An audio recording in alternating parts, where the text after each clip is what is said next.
Live from Washington, D.C., Jay Sekulow Live. Phone lines are open for your questions right now.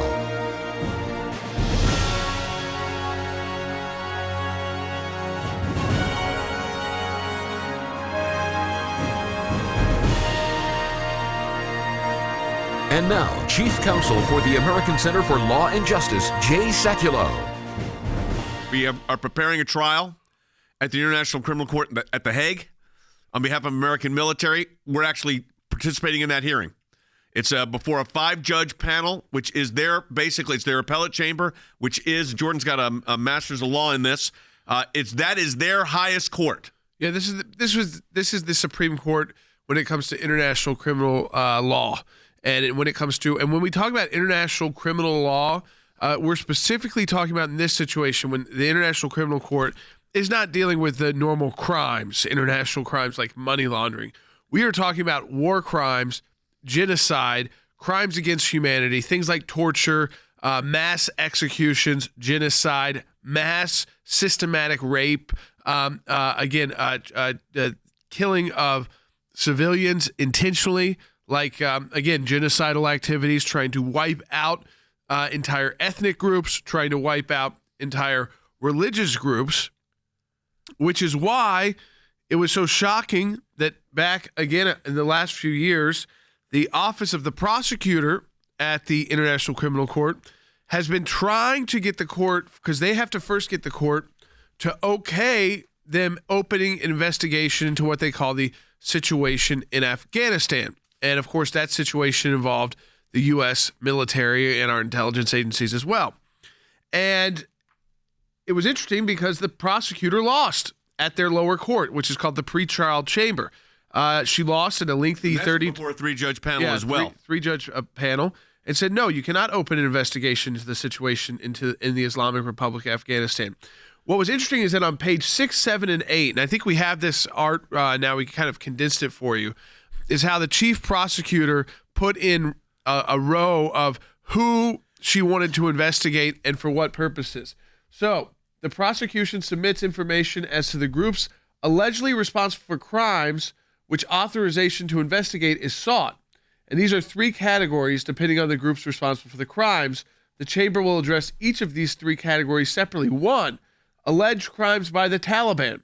2, alleged crimes by the Afghan forces. And guess who gets lumped in with the Taliban and Afghan forces? Number 3, alleged crimes by U.S. forces and the CIA. All right. That was the ultimate goal of the prosecutor. Maybe number 3, but this is the number 1 goal of the International Criminal Court. If they could find justification to get jurisdiction over U.S. troops ever. So it's called universal jurisdiction. That's part of what they're looking for here. But I want you to understand what's at stake. They are trying to get, as we just showed you, jurisdiction over the military. And these international tribunals are dangerous. Big time, Jay. I mean, look, our listeners need to understand that this is a beginning of a process which, if it were to proceed poorly, Jay, would ultimately result in U.S. service members being subject to the jurisdiction of the International Criminal Court. It's almost impossible to overstate the significance of that, Jay. And the second thing I would add to this is, look, we know from experience, Jay, what these international bodies are always after. It's often a very long process, and it's often very convoluted.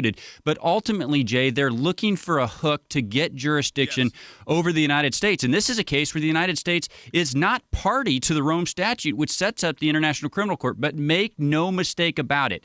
That is what they are after in this case. And the best time to defeat it, Jay, is right at the outset before they get that foothold. Well, look, I mean, here's the truth of the matter, folks. I think this is the most significant case the court has taken, the International Criminal Court has taken since it began. The reason I say that is because if their jurisdictional claim that the prosecutor is putting forward, it would pull American troops in front of the International Criminal Court in The Hague, even though the United States, like many other countries, are not actually part of that court. We did not consent to jurisdiction. So our military men and women in the fight in Afghanistan would be hauled before an international tribunal, investigated and potentially hauled before an international tribunal when the United States itself is not a party to the actual court. Now you're saying, how then are you able to make the argument? And here's what happened. We have our European Center for Law and Justice. It's been around for over 20 years. It has NGO status, non-governmental organization status with the United Nations. It's a participant. We have actually been to The Hague in the International Criminal Court before the Office of the Prosecutor. We've never been to the highest chamber, but we've been before the Office of the Prosecutor. It was a matter involving Israel. We were successful. In that case, it was brought by the Palestinian Authority. Here, because we at the ECLJ, our European affiliate, has status with the UN, we were able then to file a motion with the court to participate what they call we would call it oral arguments. They call it oral submission. We've already submitted writings, may be able to submit additional writings at the end again. But this trial goes on for 3 days. And even though it's called an appellate panel, they actually have 3 days of hearing. So understand what's at stake. We've got a lot more ahead on this special broadcast, talking about a major case, including one at the International Criminal Court where we are defending America's troops. We'll be back with more in just a minute.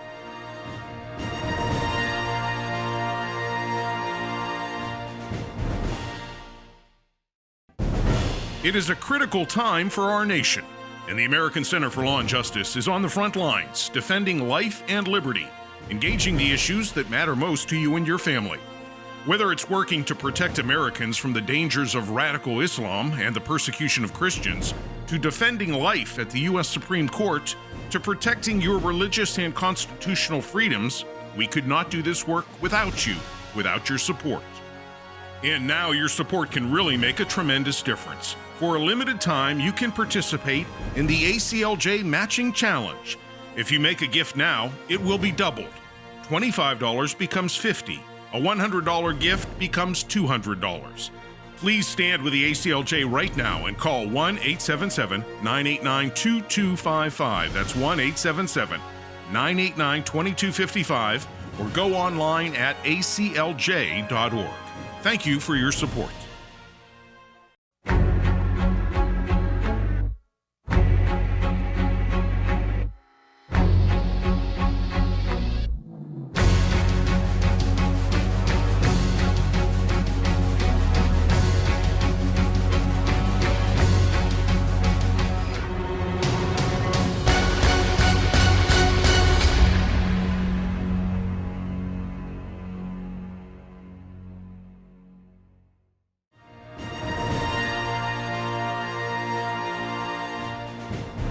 We're working on our preparations for a trial at the International Criminal Court in The Hague, December 4th, 5th, and 6th. And that is literally right around the corner. I mean, we are talking really moving quickly. All right, we got calls coming in on a variety of topics. Let's go right to them. Go ahead and take a call, Jordan. Yeah, right to the phones we go. Let's go to Teresa in New Hampshire, line 1. Teresa, thanks for holding on. You're on the air. Hey, Teresa, go ahead. You're on the air. Hi, good afternoon here in New Hampshire. Thank you. Thank Sure. you for supporting the military. Yep. I'm retired military. Great. My Thank you dad for and your my service. husband both. Yep. Thank you. It's absurd to think that we wouldn't be supported. And why should a country that has no jurisdiction over us get jurisdiction Well, over us? this is exactly the point.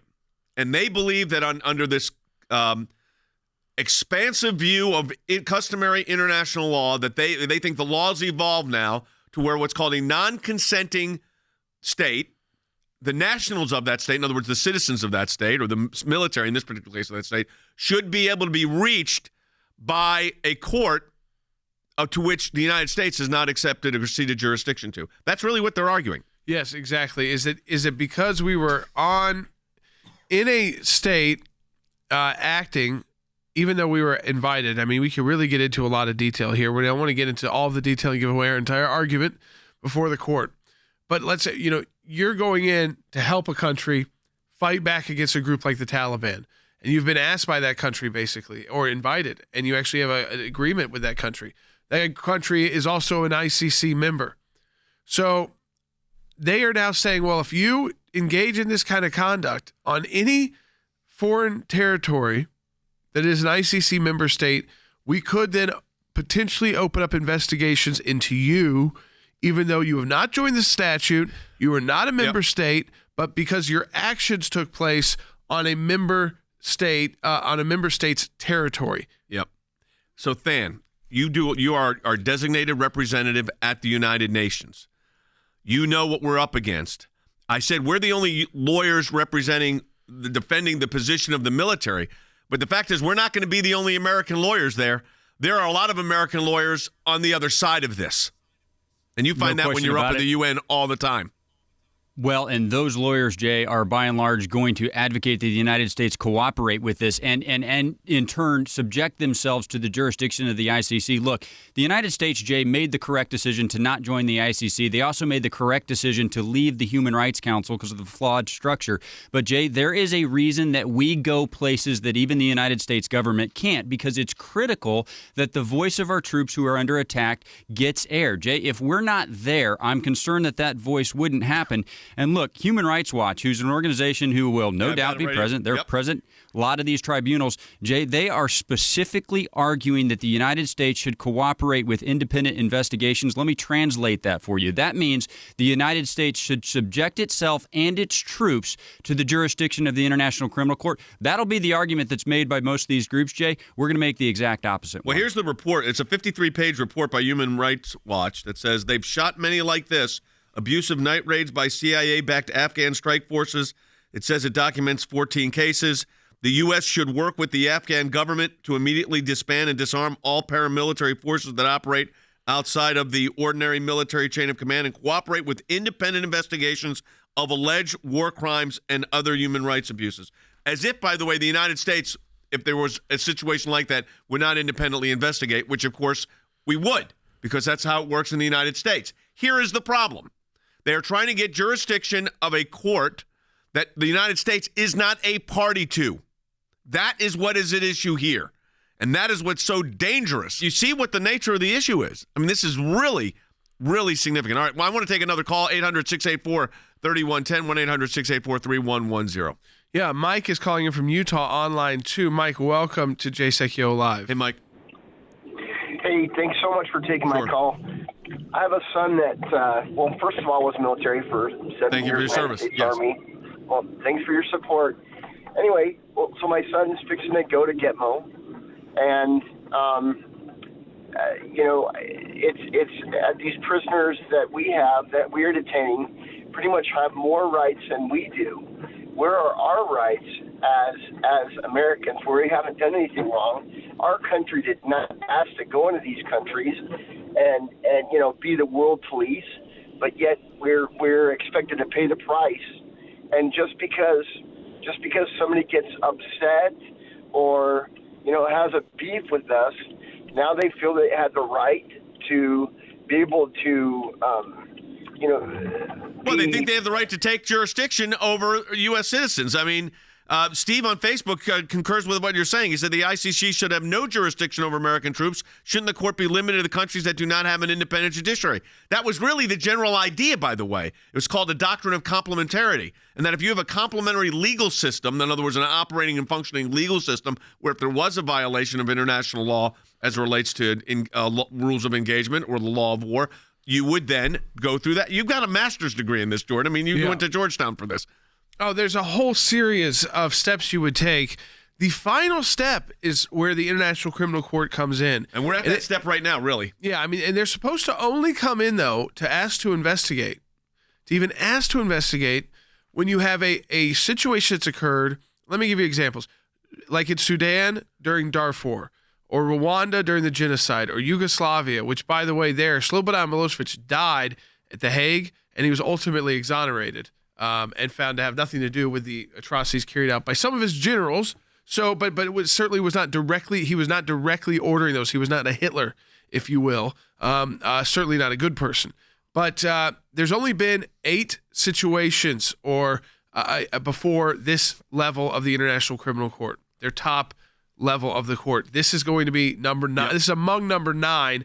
There's 4 scheduled right now, 4 additional scheduled right now. We know this one is coming up in less than a month now, so this will be number 9. Some have led to convictions. Others have led to people being acquitted, and some have led to no one ever being found, so they were never really subject to even never tried in the court. But this is being listed as one of those types of cases that would take you to the next step, where you would even see on there like a Wikipedia page, you could see they'd start naming the individuals they were going after. Oh, exactly. So Kurt on Facebook said this: why would the U.S. want to help a foreign ally if they're going to punish our soldiers for doing their jobs? 100% correct. That's the problem here. Now, let me tell you what we're in. We've got 8 lawyers, maybe 10, 8 to 10 lawyers working on this right now, preparing for this. We're going through a lot of research to prepare for the oral presentations. We've already, as I said, already submitted some documentation, hopefully be submitting some more. But there's a 3-day trial, proceeding, as I should call it, before the highest division of the International Criminal Court, their appellate division. Your support of the ACLJ in this matching challenge makes the difference. That's how we're able to go to The Hague. That's exactly right. And this is the time to donate, folks. And we are putting together this as we speak. We only got notice of this in the end of October. And, the trial is December 4th, 5th, and 6th. We need your support. Donate now. ACLJ.org. Doubly impact your donation.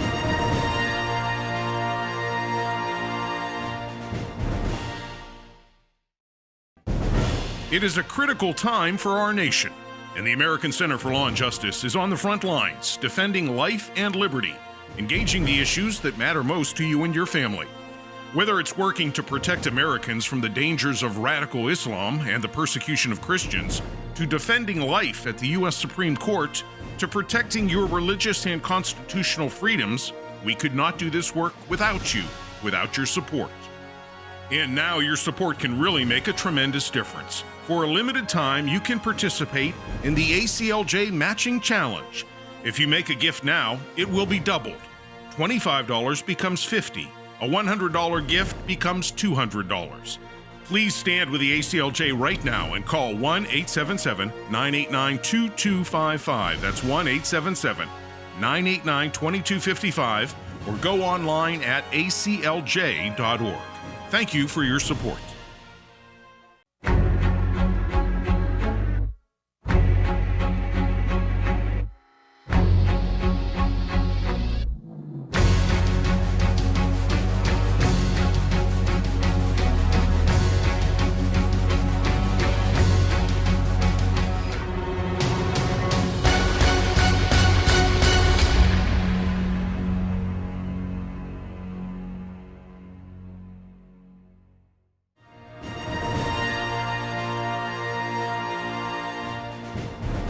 I mean, you look at the number of issues that we're dealing with right now institutionally, it's pretty breathtaking in scope.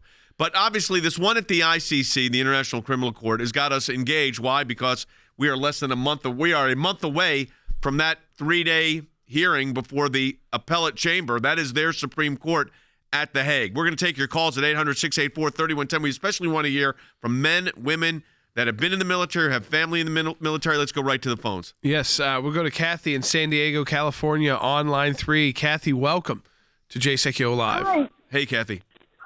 Hi. Thank you so much for your ministry of what you do to Thanks. defend us. It just saddens my heart that there are so many lawyers that are going to argue against their own country. Well, let me share something with you on that idea of that. So you got American lawyers, a lot of professors, and they're going to make this and I'll let Jordan explain this to you, but it's going to be they'll make a very, what I would call, academic argument. And that is, they'll say they're not talking against their country, and they have the right to do this. I'm not questioning their ability to advocate their legal position, but these are American law professors, some other lawyers that are going to say they have this particular view of the proceedings. Now, what we understand right now is, in addition to the Office of the Prosecutor, in addition to the victims' lawyers, there will be lawyers representing what they call the NGOs. That's us, non-governmental organizations that have amicus curiae, friend of the court standing, to participate in these proceedings. What's interesting about this is that while there will be other Americans arguing, and it will not be on our side, the fact of the matter is there's only 2 groups that are really arguing on the position that we're advocating, and only one that will be specifically addressing the U.S. military concerns, which is what this is all about. Yeah, and I think that is the key here is that out of all of the people who will be talking at the ICC, the only group there are 2 groups who don't like that this prosecutor wants to make this move. We're one of those groups. That other group is international, has a different focus. Our focus, singular focus here, is on protecting the interest of our U.S. Armed Forces, because they are who is in jeopardy specifically here. They are who is named by the prosecutor, the U.S. Armed Forces and the CIA. That's who is named by the prosecutor. put that That's back who on the the screen. prosecutor wants to investigate. The U.S. Armed Forces. I mean, you look at. Let's go through the whole. I think it's important, and then Than brings up a really good point. In fact, before we go to this, Jordan, Than, you bring up a really good point. You're talking about self-reporting. Go ahead. Say what you. This is very important for people to understand. Well, look, it's become fashionable, Jay, to attack the U.S. military. It's become vogue to blame them for everything that goes poorly in any place in the world. You know, we want them to put themselves in harm's way, and then we don't want to get their back when others are criticizing them. Jay, no other military system in the world, now or ever before, ever self-reported violations to the extent that the United States has. The United States does a better job than any military system ever at any time of self-reporting, and yet it is the U.S. military that the International Criminal Court is trying to gain jurisdiction over. We can't let that be lost. And when other groups from the United States, Jay, come and say that the United States should cooperate with that body, someone has to stand up and make the opposing argument. That's why we're going to be there. Yeah, the situation in the Islamic Republic of Afghanistan is the caption of the proceeding. It is before now the appellate chamber, which is their highest court, 5 judges. It'll be a 3-day proceeding. Now, let me tell you what the Office of the Prosecutor is actually asking for. This is really important. Here it is. We're putting it on the screen for you right now. This is really, really important. So what you have is a situation where the prosecution submits information as to the groups allegedly responsible for crimes for which authorization to investigate is sought. So let's stop with that sentence. So, Jordan, right there, they're trying to get a situation where they can actually open up a formal investigation of, in addition to the Taliban and Afghan troops, they want to do it against the United States. Right, have a formal investigation to the United States. What does an investigation potentially lead to? If you can investigate, you can then bring charges. If you can bring charges, you can then get warrants to issue. If you can get warrants to issue, that means that when U.S. service members that they are investigating here are traveling abroad in countries that might be ICC members, and by the way, most of Western Europe, most of the Caribbean, most of Latin America, both of the countries that border the United States, Mexico and Canada. If you're traveling there, you are one of these people, a warrant could issue for your arrest. That's ultimately the goal. The ultimate goal is to get jurisdiction over the U.S. and to at least have the opportunity, if they so wish, to prosecute a U.S. service member. And I think the way it would work, and again, this is just hypothetical, but they would pick what in their mind was the most egregious person they could find, activity, an individual. And they would go after them to try and make an example that you could track them down or make them feel like they could not travel safely outside the United States. All right, so the second sentence says the request, let's put it back on the screen for everybody. The request classifies the facts into 3 categories, depending on the group allegedly responsible for the crime. So let's break that one down. Again, the request, which is a long document that's been filed with the appellate chamber, asking to overturn the pretrial chamber, which ruled in our favor, actually. And that is, they're talking 3 specific categories. And again, Than, when you're up doing it at the UN, they always try to lump in the United States or Israel, whoever it is, with all these others. That's kind of the process, and you're going to see that right here in a moment. That's really the point with everything that they do, Jay, is to try to get that jurisdictional hook. I mean, look, it's not an accident. There are more censures against the nation of Israel than all the other nations of the world combined, and it's not even close. Jay, look, I would say this. We've argued a lot about the jurisdiction here. The process is just as appealing because this is a process that was reserved for terrorists. Jay, it's a process that was supposed to be used against the Taliban or Al-Qaeda or ISIS or Boko Haram, not the United States military that self-reports more than anybody in the world. So we can certainly argue about jurisdiction, but it's offensive when the target, when the process that is used is intended for terrorists and it's used against the U.S. military. It's unreal. Go ahead, Jordan. Listen, I mean, according to the prosecution, this is reading from the pretrial chamber. It's page 92 of their decision, which ultimately said, no, you can't do this, but they still have to take punches at the U.S.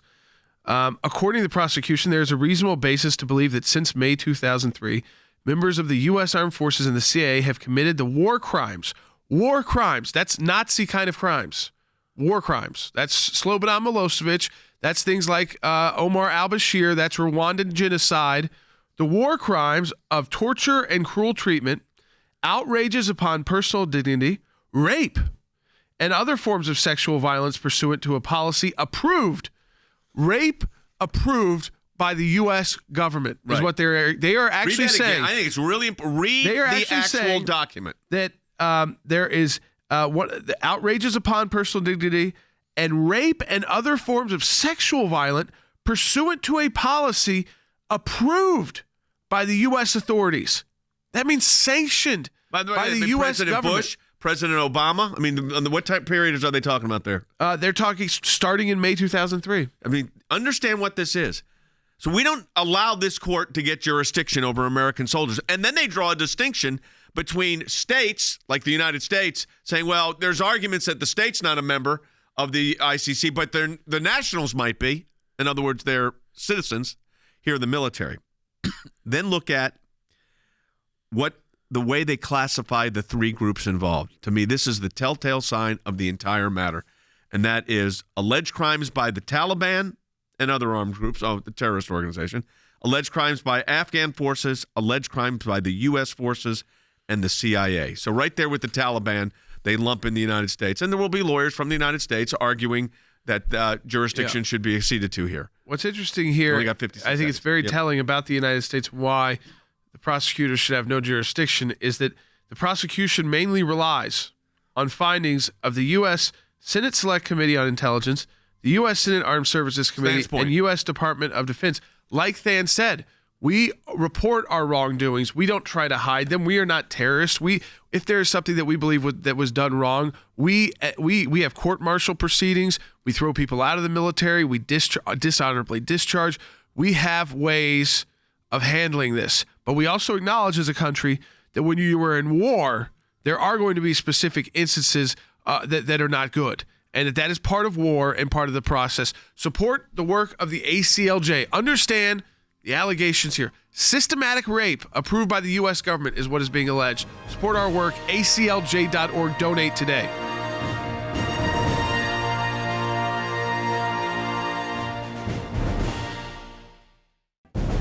It is a critical time for our nation, and the American Center for Law and Justice is on the front lines, defending life and liberty, engaging the issues that matter most to you and your family. Whether it's working to protect Americans from the dangers of radical Islam and the persecution of Christians, to defending life at the U.S. Supreme Court, to protecting your religious and constitutional freedoms, we could not do this work without you, without your support. And now your support can really make a tremendous difference. For a limited time, you can participate in the ACLJ Matching Challenge. If you make a gift now, it will be doubled. $25 becomes $50. A $100 gift becomes $200. Please stand with the ACLJ right now and call 1-877-989-2255. That's 1-877-989-2255, or go online at aclj.org. Thank you for your support.